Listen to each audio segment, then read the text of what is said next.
السلام علیکم۔ Doctor helping health میں خوش آمدید۔ پریگنینسی میں فولک ایسڈ نہ کھانا۔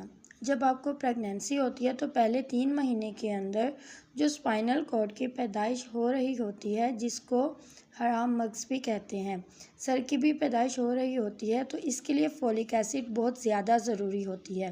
اگر آپ فولک ایسڈ نہیں لیتے تو نہ صحیح دماغ صحیح سے بنے گا اور نہ اسپائنل کارڈ صحیح سے بنے گی، جس کی وجہ سے بچے کے سر اور دوسرے اعضاء میں اثر پڑ سکتا ہے۔